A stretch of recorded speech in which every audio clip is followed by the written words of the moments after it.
Hey everyone, it seems like such a long time ago now, but way back at the beginning of this channel, way back, at Season 1, Episode 1 of ReplayRetro, we took a look at Trip Hawkins' dream vision of a future console with the 3DO. Well, more specifically, we took a look at just one model, because that's all I had then. That was the Panasonic 3DO FZ1. And if you want to take a look at my review of that system, the link will be in the description below this video. However, if you've already seen that and you want to see something new and something more different, then I recently picked up the Goldstar version of the console, and I'm going to review that for you today. So, as you'll already know, the 3DO company merely designed the 3DO hardware and then licensed it out to other manufacturers to produce the consoles for them. We've already taken a look at the Panasonic FZ1 model in an earlier review. Panasonic also made an FZ10 version. There was also a version made by Sanyo, as well as a Creative Labs card for your PC to allow you to play 3DO games on your PC.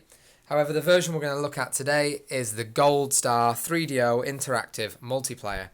And Goldstar, yes, they're not a brand you hear of these days as Goldstar, but they are still around as LG. They make a lot of tellies these days. They probably make some other bits and pieces too, but I only really know them as a TV audio-visual manufacturer, basically. And this is their licensed version of the 3DO technology, and I actually think it's quite a good looking system. Maybe not quite as good looking as the FZ1, but certainly better than some other models. You can see then the power button on this side, along with the ready light to say that the machine is powered up. That's all that really is, it's a power light. Symmetrically across on the other side you have the disk drive accessing light and the open and close button for the CD tray. A lot of people think that these machines are badly designed and that if you tip them forward, the CD tray will just open itself. But as you can see here, unless it lets me down, there you go, that's completely being held upside down now and it's not slipping. All that is that those particular machines are in, basically they've been well played with, and the clutch mechanism inside the CD drive is just worn out, and so it doesn't hold as well as it should. But when they were new, when they were correctly working, the drive would stay shut on its own. And with that in mind, this is the CD drive at the front here. You also have your one 9-pin controller point.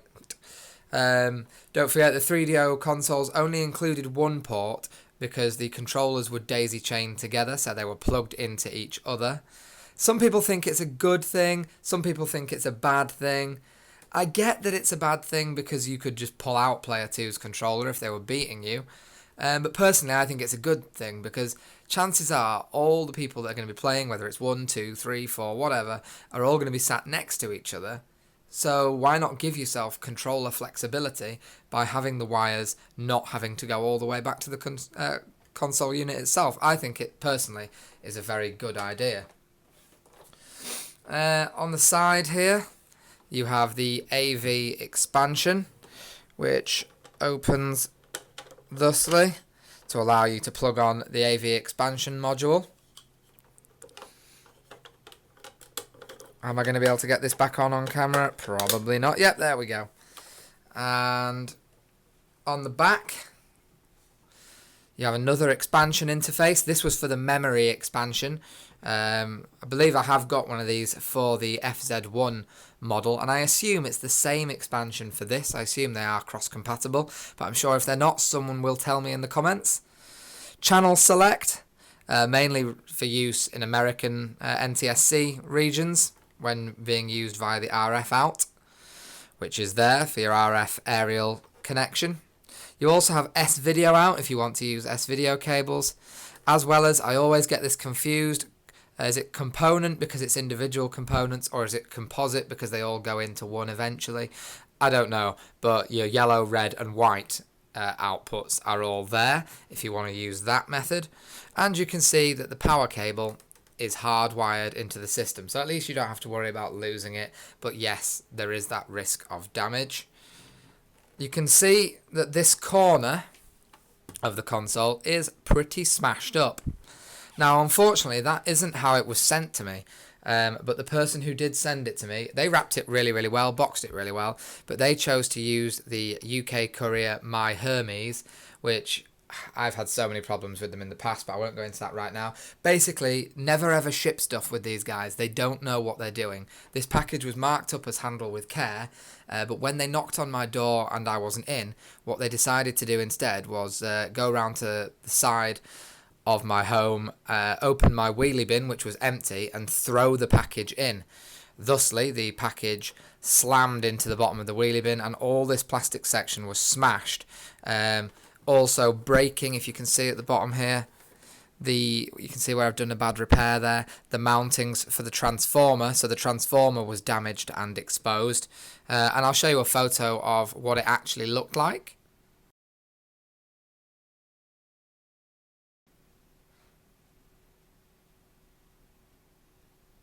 So there you go, you can see just how bad the damage actually was. So as you can imagine, I'm not very happy with that. I've done a basic patch repair there. Not really for cosmetic, because you can see that it hasn't really done a great deal of cosmetic work, because I haven't done a great job of it, but more because I wanted to protect the power transformer, which was, as you saw, completely exposed by the damage. So yeah, do not ever use My Hermes, guys. They are a terrible courier. But back to the system itself, there's nothing else around this side. Nothing really underneath that you wouldn't expect other than the usual warnings. Caution, do not open. Well, unfortunately, this one was already opened for me. Thanks, My Hermes. Serial numbers, blah-de-blah-de-blah. And there it is. You get plenty of power cord, which is always good when it's a hardwired cord. But UK gamers, take note. This is an American style plug, and you will need to use a step down adapter if you buy one of these. Don't just use like a travel socket adapter or anything like that, because you'll just blow it up. It's not designed for our electricity, so make sure to use a step down adapter. That's really all there is to look at here. The control pad for the Goldstar model is very, very similar to the FZ1, as you can see. But I don't have one of those at this time. I only have the Panasonic one and a third-party Logic 3 pad. So that is essentially all we've got to look at here today. I hope you've enjoyed this look at the Goldstar version of the 3DO interactive multiplayer. And don't forget, if you haven't seen it already, take a look at our original 3DO review. See what you think about a really vintage ReplayRetro video before we'd really set up where we were going.